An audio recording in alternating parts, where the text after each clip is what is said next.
If it's Wednesday, the federal government shuts down as the White House threatens mass layoffs of federal workers and ratchets up its pressure campaign, hoping to force Democrats to fracture and cave. Plus, can Democrats hang together? I'll talk to a top House lawmaker as her party fights to stay united, as several Senate Democrats buck leadership and back GOP legislation to reopen the government without addressing the issue of health care.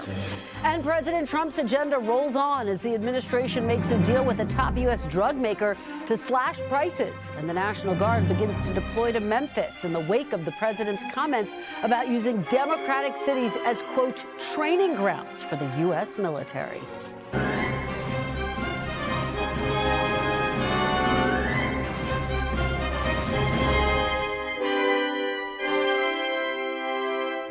Welcome to Meet the Press Now. I'm Kristen Welker in Washington on day one of the first full government shutdown in more than a decade, with no clear path in Congress to end it. Closed signs were seen around the Capitol as the shutdown took effect, with essential federal employees now working without pay. An estimated 750,000 federal employees are being temporarily furloughed, as the White House threatens mass layoffs starting as early as tomorrow. Here's Vice President J.D. Vance during a surprise appearance at today's White House briefing. If this thing drags on for another few days or, God forbid, another few weeks, we are going to have to lay people off. We're going to have to save money in some places so the essential services don't get turned off in other places. That is the reality of the government shutdown that Chuck Schumer and the Democrats have foisted upon the administration. Today, a revote on the House-passed stopgap funding bill to reopen the government failed, but some cracks have appeared in the Democratic caucus, with 3 senators defecting and joining Republicans in voting for the bill. But it came up short of the necessary 60 votes. And with little progress, the blame game on Capitol Hill is intensifying. So is the White House, threatening to make this shutdown as painful as possible for Democrats. Here's Speaker of the House Mike Johnson and Senate Majority Leader John Thune today. The simple truth is Democrats in Congress have dragged our country into another reckless shutdown to satisfy their far-left base. There's nothing to negotiate. There's nothing that we can pull out of this bill to make it any leaner or cleaner than it is. There's no way out, folks. There's no way out. This could have been avoided. It's totally unavoidable. And everybody's now asking the question, how does this end?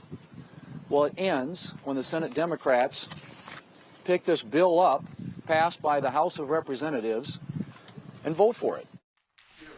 Meanwhile, Democrats are pointing the finger at Republicans and focusing on demands to restore health care subsidies. Republicans tried to bully us, and it's clear they can't. They don't have the votes. We will not support a partisan Republican spending bill that continues to gut the health care of everyday Americans. Speaker Johnson calling the demands on ACA subsidies a, quote, red herring, as the White House continues to push claims that Democrats want those subsidies to go to undocumented immigrants, even though current law prohibits that. And the Democratic Party's legislation would not change that. To the American people who are watching, the reason your government is shut down at this very minute is because, despite the fact that the overwhelming majority of congressional Republicans and even a few moderate Democrats supported opening the government, the Chuck Schumer AOC wing of the Democratic Party shut down the government because they said to us, we will open the government, but only if you give billions of dollars of funding for health care for illegal aliens. That's a ridiculous proposition. All of it comes as the White House seeks to dramatically ramp up pressure on Democrats after President Trump suggested his administration could make, quote, irreversible cuts during a shutdown.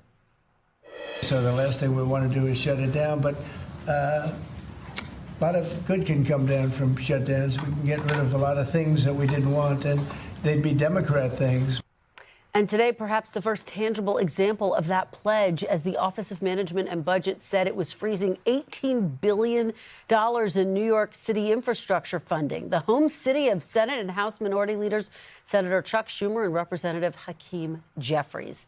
And joining me now to start us off is senior White House correspondent Gabe Gutierrez and Julie Sirkin, live on Capitol Hill. Gabe, let me start with you today. A lot of action at the White House there today. Clearly, they are trying to lead the messaging battle here. Vice President J.D. Vance with that surprise appearance in the briefing room. Take me behind the scenes to your conversations. What's the strategy?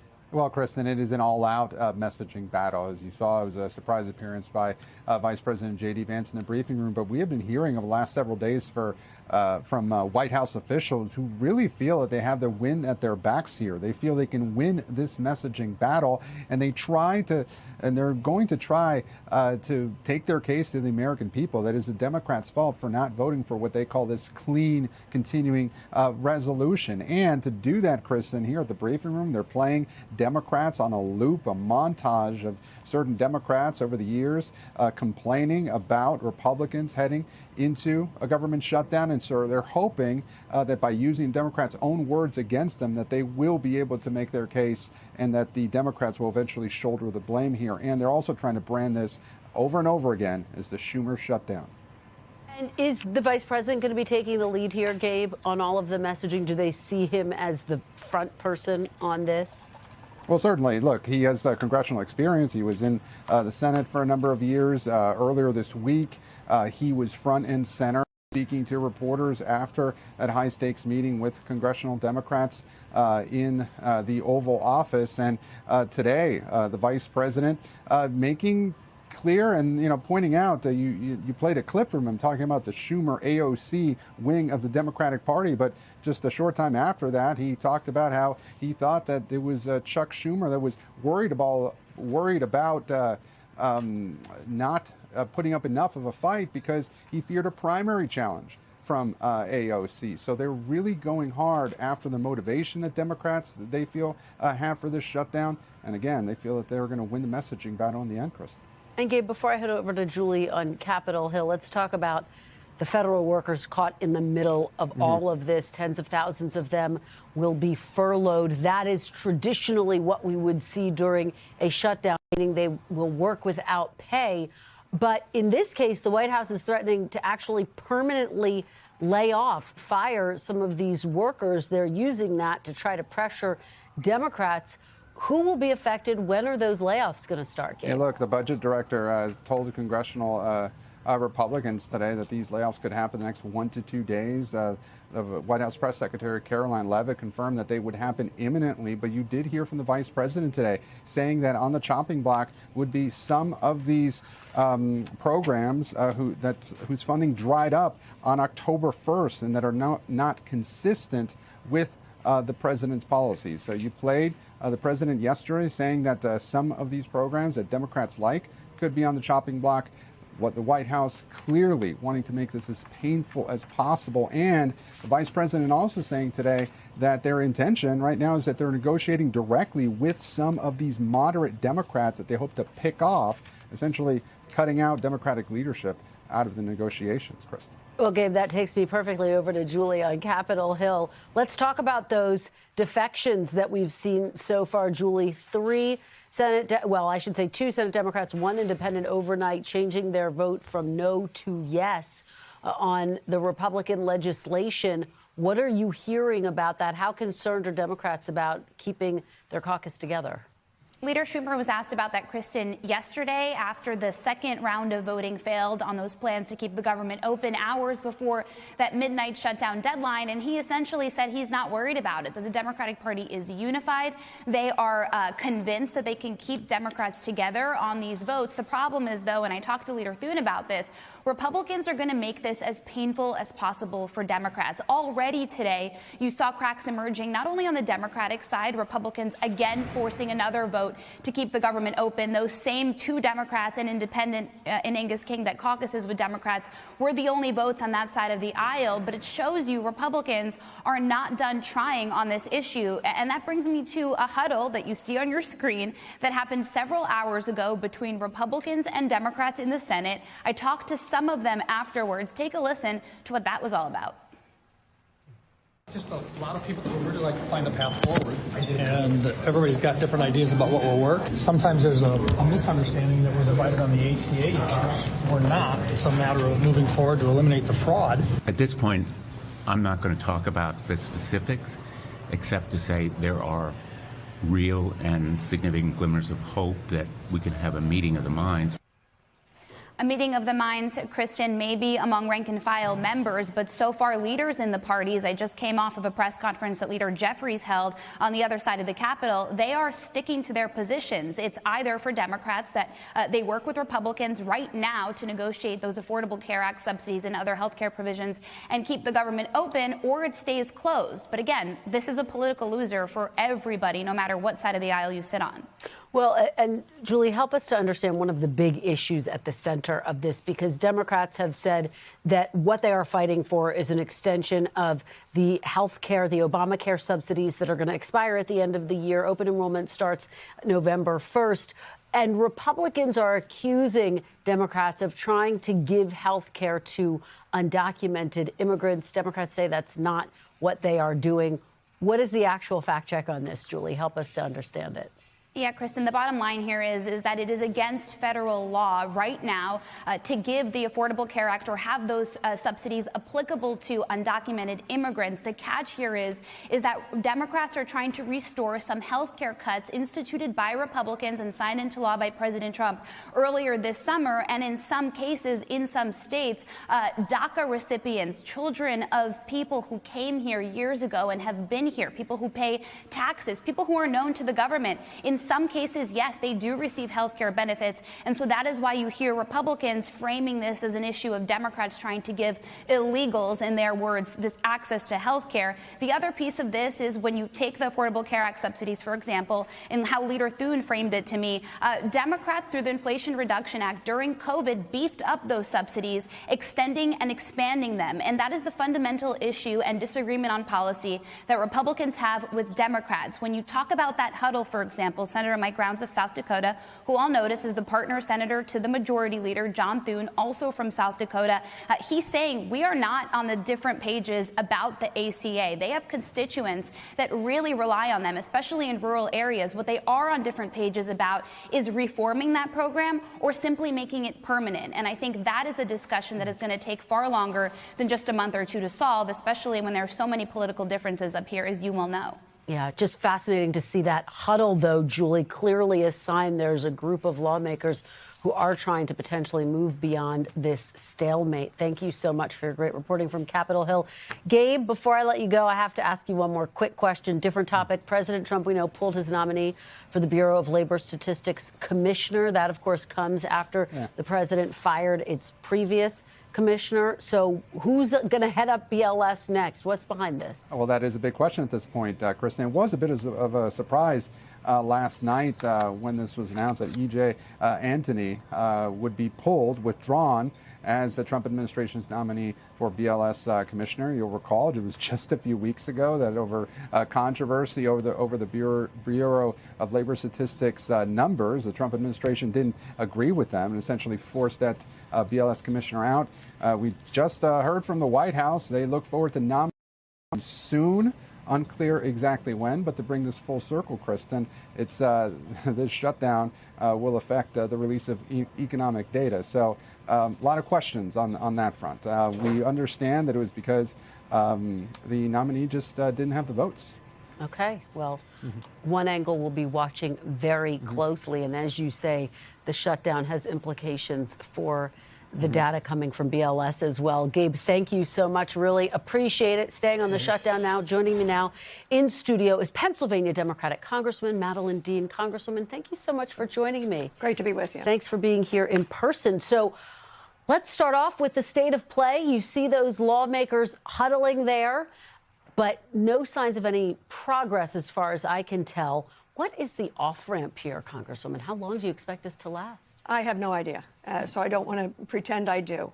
I'm happy to see any time there are conversations taking place across the aisle, including Republicans, Democrats, Independents, as you just saw. That says that there's a seriousness to this. We should not be in a government shutdown. We should never have gotten here. And Speaker Johnson should never have sent his caucus home. Knowing that yesterday was the deadline, midnight yesterday. We were doomed to a shutdown because of failed leadership.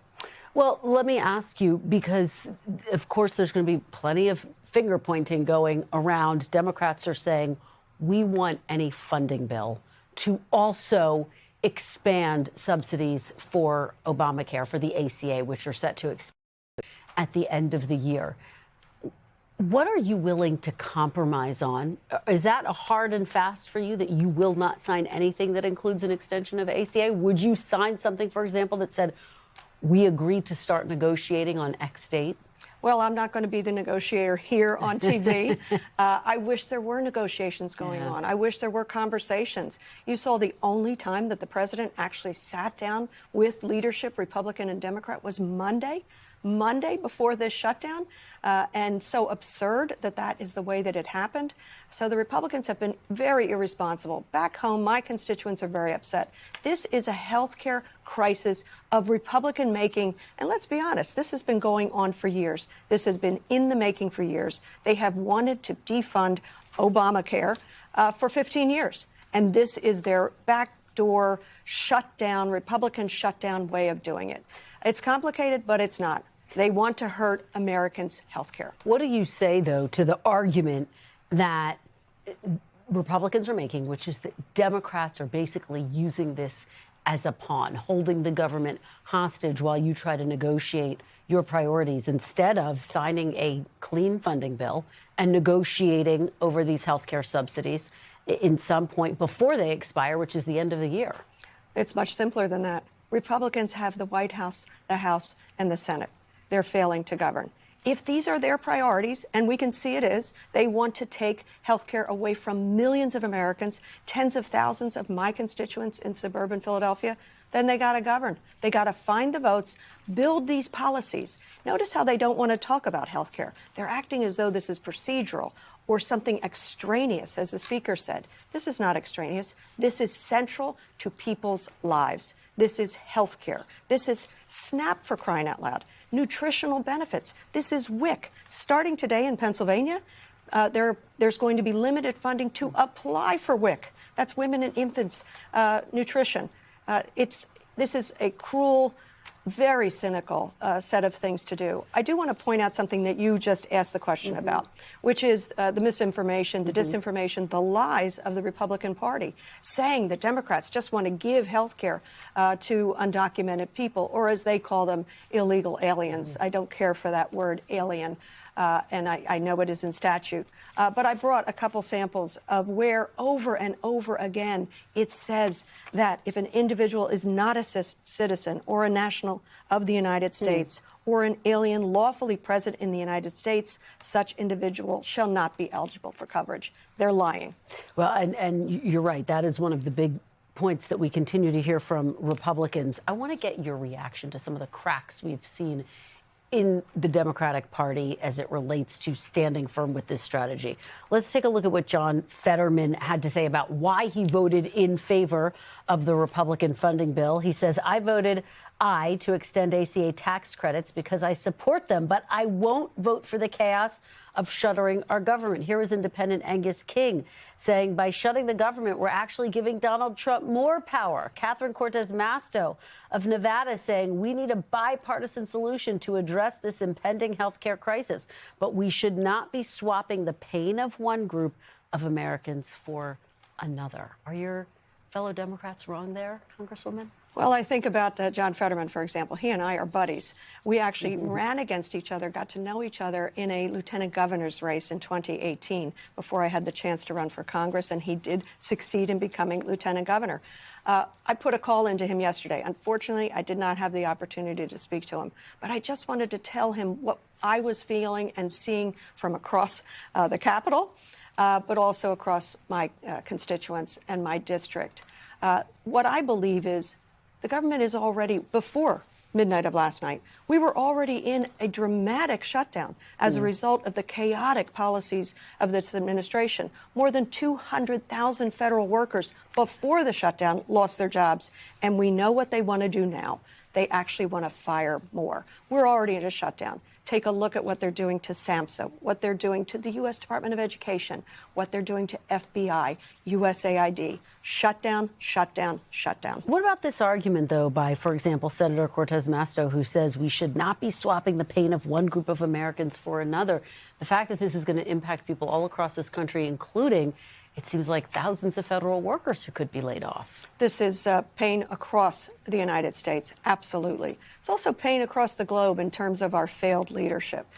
So I understand that argument. I honor how these folks voted. But I'll tell you what, I won't be complicit with what this administration is doing. What the Speaker of the House did, which was to send people home so that more people could from the roles of SNAP and from health care. I had the opportunity to speak to him last night about this very thing hours before the shutdown. And I asked him, I implored him, be honest with the American people. This is not a so-called clean CR. This is just another way of cutting the ACA. Some of the estimates you've seen from economists, it will be a 70% cut in health care across the board for Americans. These are working class Americans. We're telling the stories of folks who have, one woman was with us yesterday. She has 13-year-old twins who are profoundly autistic, and she talked about their beauty and their destiny and their dignity and what she will not be able to do with them for their future without Medicaid. Let me ask you, the Washington Post op-ed argues that Democrats have walked into a shutdown trap. Let me read you a little bit of what this op-ed says. It says, progressives embrace the same disastrous mentality that led the House Freedom Caucus to believe it could come out ahead in previous government funding standoffs. They wrongly assumed their political leverage would withstand the ensuing fallout. Do Democrats risk having significant political fallout here, coming up short, not getting the ACA extensions and having to ultimately vote to refund the government? Let me suggest to you that I've never been prouder of the Democratic caucus, and I've been proud of the Democratic caucus since I got here in 2019, which happened to be the longest government shutdown in history under Mr. Trump 1.0. We are so unified, and we're not standing at risk. We're standing on the side of the American people. We're standing on the side of their nutrition, their health care, their access to health care, and their access to health. Well, that shutdown you referenced in 2019 was the longest in history, more than 30 days. How long are you willing to let the government stay shut down, Congresswoman? Longer than that? I'm hoping it is nowhere near as long as that, and that was under the auspices of the President of the United States, Donald Trump. Are you prepared, though, to fight for days, weeks, months, even if necessary? I know I'm prepared to fight. I know our caucus is prepared to fight, but I will not get ahead of the negotiations. I hope at some point the Speaker actually brings his folks back to town and says, we actually have to do right by the American people. And it's time for us to tell the truth. One of the things I implored the Speaker last night was to say, you have to be more honest with the American people. Our civic responsibility is to tell citizens the truth. So to lie to citizens and say that this is a clean CR, nonsense, he knows it. Congresswoman Dean, thank you so much for being here in person. Good to be with you. Really appreciate your perspective. Coming up, we just heard from a top House Democrat. Next, we will get the view from a Republican lawmaker on where negotiations over key sticking points, including health care policy, go from here. Plus, top administration officials head to Memphis, where a federal operation to crack down on crime is now getting underway after President Trump told military leaders to use American cities as so-called training grounds. Stay with us. You're watching Meet the Press Now.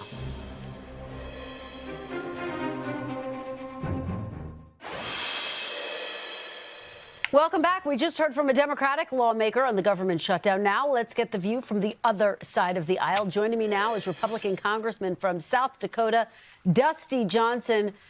Thank you so much for joining me. I really appreciate it. You just heard Congresswoman Dean make the case. Republicans control the White House, the House, and the Senate, that you all own this shutdown. What say you? How do you respond to her?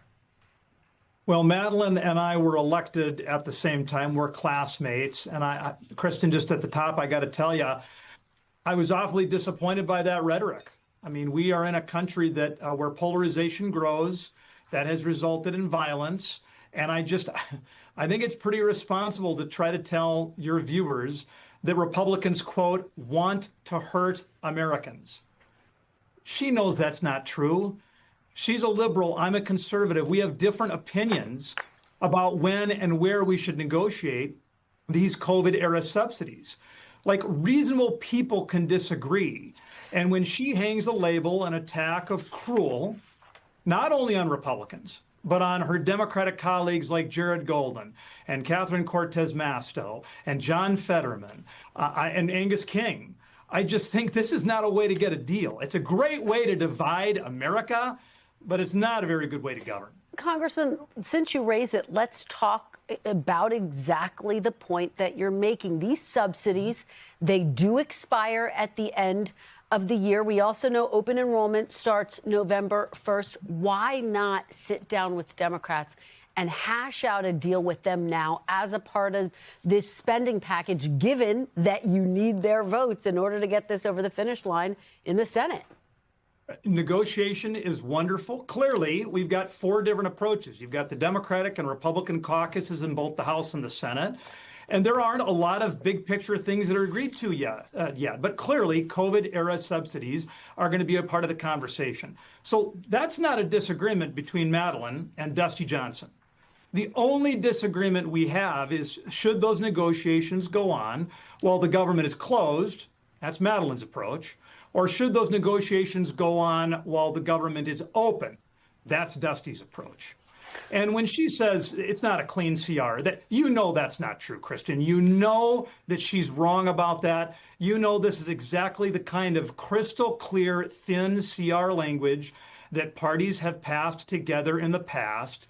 She wants to link a bunch of other issues into a 6-week CR. We can get big policy agreements on a 52-week funding package. A big $1.5 trillion deal on a stopgap, that's never happened in American history before. Well, let me ask you, because it's estimated that the number of uninsured people in your state of South Dakota, would rise by about 20,000 if these tax credits expire. And again, open enrollment starts November 1st. What do you say to your constituents who are watching this, Congressman, and who are concerned they could see their premiums rise, they could lose coverage? These are exactly the kind of big decisions that the big boys and the big girls in Congress get paid to make. The question is not whether we're going to negotiate on this. The question isn't whether we want to take care of working class South Dakotans or not. The only question is, are we going to allow Democrats to gain more leverage by forcing us to negotiate while the government is closed? I'm fine negotiating. I would just prefer to negotiate while, servicemen and women are getting their paychecks, where people can go to national parks with a full suite of offerings, where people can go into the Farm Service Agency office and get help. I don't know why we have to shut down the government for Madeleine Dean to feel comfortable negotiating. Well, let me ask you, because usually when there is a government shutdown, there are furloughs. Tens of thousands of federal employees work without pay. But President Trump is taking a different tactic this time. He's threatening mass layoffs. The OMB director, in fact, saying those layoffs could begin in 1 to 2 days. Do you agree with that tactic, Congressman? Do you think that's the right approach? Well, I talked to Russ Vought today. I was on a call with him, and I think there's been some misrepresentation. He went through in some fair detail in this call that he was not looking to impose pain on America. He was looking to avoid pain. There are some limitations to what he can do in federal law when an agency is out of money.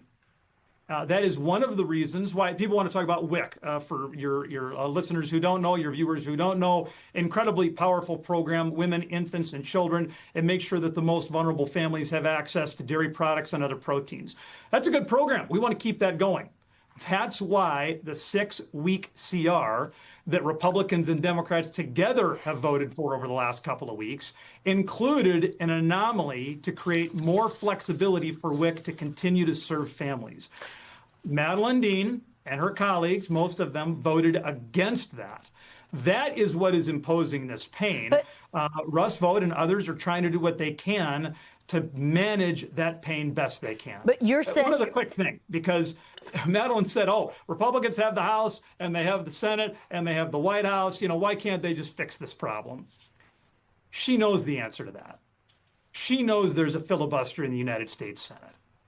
She knows it takes 60 votes to pass almost any bill into legislation. Yeah. Congressman... She didn't mention that. She's rhetorically trying to play the blame game in the shutdown. And Kristen, I know that's what we do. But instead of trying to stick one party with all the blame, I guess I'm just trying to say we got to get to 60 votes. But Congressman, you're saying that's going to include a few of us having to work together to get it done. You're saying that you don't think they're actually going to follow through with these layoffs, but President Trump's been very clear that he intends to follow through with these layoffs. I think there are going to be layoffs, but I think those layoffs will be designed not to impose harm on the American people, but there'll be layoffs that I think the administration thinks that over time will make the country stronger. Well, won't the people who are laid off suffer? No, there are clearly, we know that shutdowns of any kind under the Obama presidency or the Trump presidency, we know that those impose real pain on every single American to some greater or lesser degree. There are some federal employees that shouldn't have jobs, though, Kristen. Not every single federal job is some sort of a birthright. There are people who have been hired to do things that our country, $2 trillion upside down every single year, probably shouldn't be taking taxpayer money to do. Those are the positions that should be eliminated. Congressman, I want to ask you, because you're talking about the language and rhetoric used by your colleague Madeleine Dean. President Trump posted these videos, deepfake videos, mocking Minority Leader Hakeem Jeffries. He's wearing a sombrero. Some Democrats have called it racist. Does the buck stop with the president when it comes to rhetoric and the type of messaging that he's sending out? I haven't seen the videos. That being said, I'll accept your framing of them as problematic. And yeah, I mean, that is not... that's not a video that I would post. I think we all realize Donald Trump has an unorthodox style of communicating. That's not new. The American people, more of them voted for him than voted for Kamala Harris. I think they understood what they were getting. And listen, he does things very differently than I do. But whether or not he posts a video is nowhere near as important a question as why do my colleagues on the other side of the aisle think we have to have the government shut down to negotiate? We don't. Congressman, asking the same question I asked your colleague Madeleine Dean, how long are you prepared to fight? Weeks, months? How long do you think this is going to take? I think we know that the compromise on the big policy issues are going to come in a full year funding package. That's where they always come down. How long will it take, Congressman? Oh, you're going to have to listen. You got to ask holdouts like Madeleine Dean. Dusty Johnson has voted to keep government open. Most all of my Republican colleagues and a few of Madeleine's Democratic colleagues, we have all voted to keep it open. We are not the holdouts. Do you rule out voting for a measure that is linked to an extension of these Obamacare subsidies? Is there? If they want to keep the government shut down until we continue to give COVID-era subsidies to Americans making 500, 600, 700% of the poverty level, they are not going to have Dusty Johnson's vote to give COVID-era subsidies to people making 700% of the poverty level. All right. Congressman Dusty Johnson, thank you very much. We really appreciate your joining us. We will have much more on the government shutdown ahead. Plus, the new American Pope wades into U.S. politics, speaking out on the issue of abortion and immigration. Stay with us. The panel is next. Keep it right here on Meet the Press Now.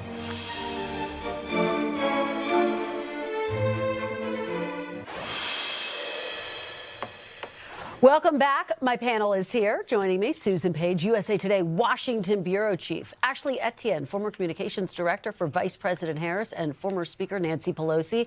And Charlie Dent, former Republican Congressman from Pennsylvania and now Executive Director of the Aspen Institute Congressional Program. Thanks to all of you for being here on this first full day of the government shutdown. Susan, let me start with you and just get your reaction to what we just heard. Both sides dug in, but how long realistically can this last? Because both sides are going to start to feel the political pain. Yes, you really heard the articulation of the positions of the two parties in the pair of interviews that you did, and I think the shutdown is going to go on for a while. But you would think that Democrats would be able to make the point, as Congresswoman Dean tried to make, that if you control the House, the Senate, and the White House, you're on your table, the shutdown. But I'm not sure that's going to be the case. And one problem Democrats have is that they care more about the government, all the government being up and functioning, than Republicans do. It is harder for Democrats to keep the government closed than it is for Republicans to do that. Actually, pick up on that point. Everyone at this table, no stranger to a shutdown, but you two have actually been immersed in it directly. Talk a little bit about what you're seeing. No, I think Susan's right. The challenge for Democrats right now is that Republicans, unlike in 2018, are willing to shoot the hostage this time, meaning the American people. They don't care about prices going up, inflation going up, healthcare premiums going up. They don't care about those things. So that's what I think puts Democrats in a compromising position. And to add to that, they could care less about the government being up and functioning as well. So that's what puts Democrats in a tough spot. But also, too, in 2018, they had a stronger negotiating hand because Trump was trying to get money for his border wall. So that made the dynamic a little different than now. I think the Democrats' hand is very weak. I anticipate what's probably going to happen is they're going to take J.D. Vance's offer to negotiate on premiums separate. They're going to deliver the votes and then start to negotiate on premiums. They're going to come back and say, listen, we're not going to play this game with Donald Trump. I would advise him, we're not going to play this game with Donald Trump. We're not going to further tank the economy. We're going to take them at their word and try to negotiate on health care premiums, and we'll give them the vote to open the government back. Charlie, does that sound like a reasonable conclusion to this ultimately? How do you see this playing out? It could be, but this shutdown is different than the 2018, 2019. 2018, 2019, remember, was a partial shutdown. Yeah. Defense, labor, health, human services, education. Much of the government was already funded. So that was, while it was a longer shutdown, it was not as painful. The one in 2013, now that was a full government shutdown, and I think that is much more analogous to where we are today, because back then Republicans were tilting at windmills and went after defunding Obamacare, a tactic they knew could not succeed, but their base wanted to fight, had to have a fight, even though they knew they were going to lose. And now here we are in 2025, 12 years to the day later, the Democrats are making demands on health care. I'm not saying the demands are unreasonable, like on the ACA premium, premium subsidies. That's a reasonable request, but you're going to have a very difficult time making a demand like that and getting what you want in a short-term spending bill. It just doesn't work. Susan, and what's interesting about that point is that we're seeing pressure from the Democratic base this time around, saying, like, we want you to stand up, we want you to do a better job of standing up to President Trump. We're also seeing some cracks, though. Those defectors who the Democrats, but also independent, Angus King, who voted in favor of the Republican spending bill. Right. 3 Democrats or 3 senators who usually vote with the Democrats already have sided with the Republicans, and they need, I think, 5 more. You could see them getting picked off in swing states or in states where, like Virginia and Maryland, that have a huge number of federal workers who are now not at work. You know, that is analogous, I think, to your point, that the Democratic base wants a fight. They're incredibly frustrated that the Democratic congressional leadership has not been more effective in fighting Trump. But this is not the strongest possible hand they can have. I just don't get the exit strategy. How do you get out from? It's easy to get into a shutdown. It doesn't seem like there is one. Do you get the sense there is one? It's easy getting in. It's hard getting out. I don't see it. I think they have a case to be made on the ACA premium subsidies. They can.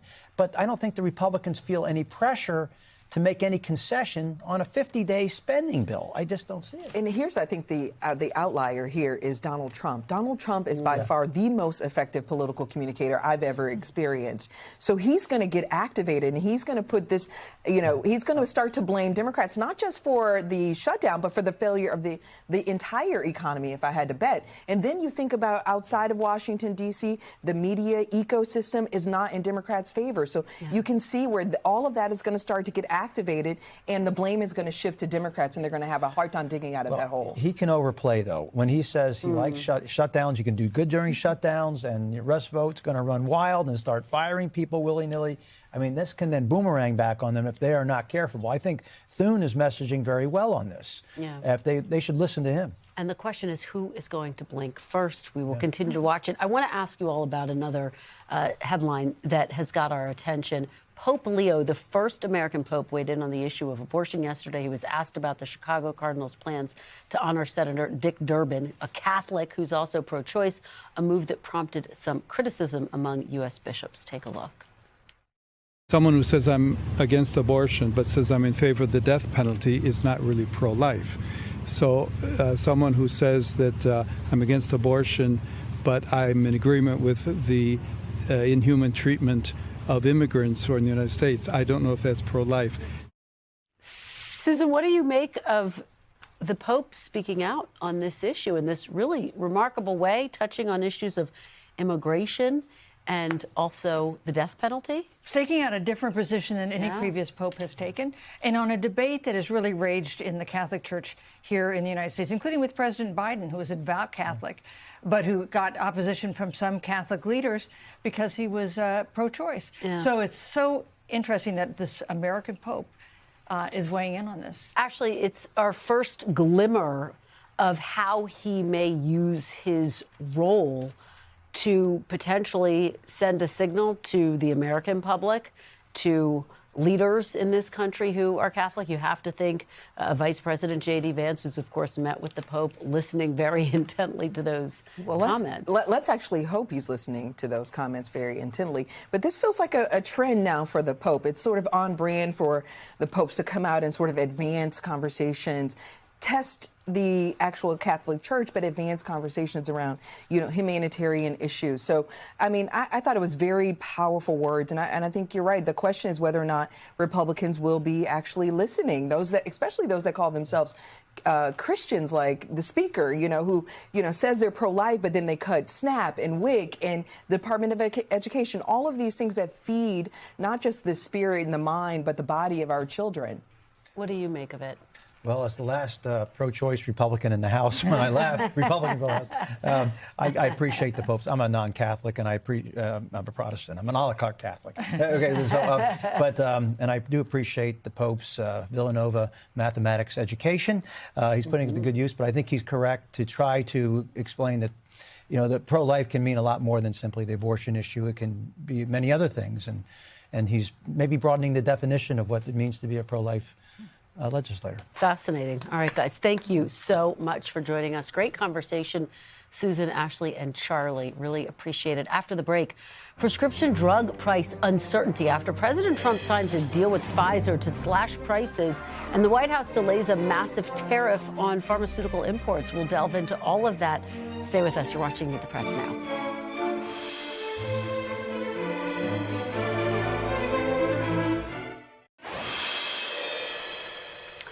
Welcome back. We are following breaking news. The White House delaying new tariffs on pharmaceutical products that were set to take effect today. The president announced last Thursday that today was the effective date for the 100% tariffs on branded or patented pharmaceutical products. But a White House official tells NBC News that the administration had made October 1st the date to begin preparing those tariffs. This comes just a day after the president announced a deal with Pfizer for the company to voluntarily lower U.S. drug prices.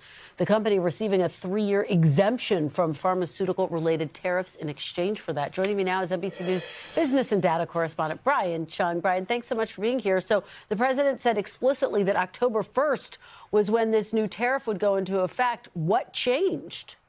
Yeah, and here we are on October 1st, and those tariffs are not here. And a White House official did confirm to NBC News that that 100% tariff is going to be delayed, which implies that this will be revisited at some point down the line. What we do know is that this was likely going to be part of their so-called Section 232 tariffs, where the Commerce Department investigates the need to apply tariffs to things coming in from other countries on the grounds of national security. Maybe they just simply needed more time to do that. But I want to point out that that 100% tariff threat had a number of caveats, namely any company that was producing domestically here in the United States would have been exempt from that 100% tariff. And it also applied only to branded products, implying that generics would not have been covered under that. So that's an important caveat as well. That kind of narrows the scope of what this would have impacted. But nonetheless, it's not here on October 1st. We'll see when the Commerce Department might actually follow through on that, which could be any time. And so, Brian, what are the big takeaways from this deal that's been announced with Pfizer to lower drug prices? Could we start to see other pharmaceutical companies follow suit?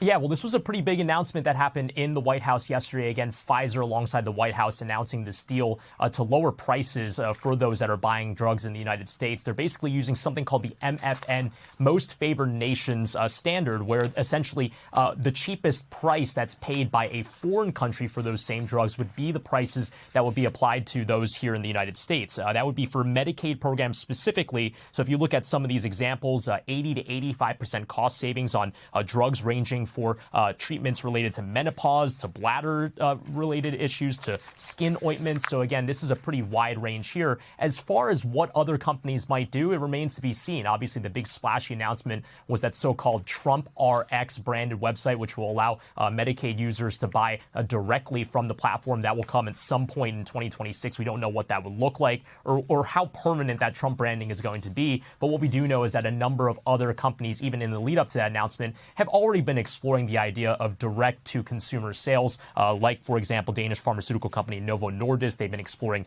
the sale of a GLP-1 drug directly to consumers, as well as Eli Lilly with their Eli Lilly Direct website that they've been exploring as well. So, again, there's kind of this industry trend that's been going that way already for some time, Kristen. And just finally, Brian, big picture, the government is shut down, so that will undoubtedly impact the economic data that we're getting, right?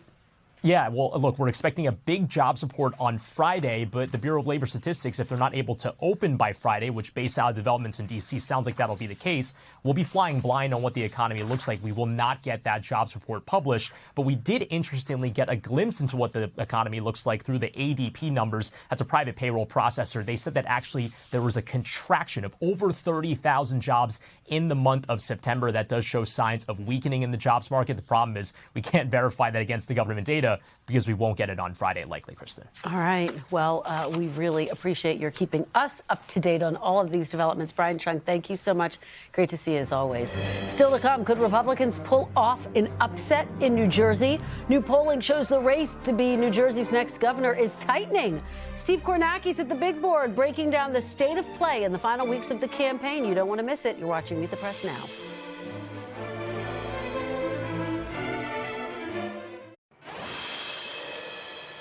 Welcome back. Democrat Mikey Sherrill continues to hold a slight lead over Republican Jack Ciattarelli in the race for governor of New Jersey. That's according to a new Fox News poll. Sherrill leads by 7 percentage points among registered voters. That's just outside the margin of error. Now, a recent Emerson College poll had the race tied.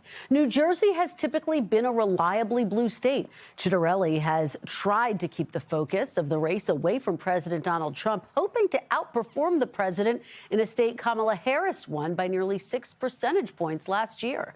NBC News national political correspondent Steve Kornacki has more on the race.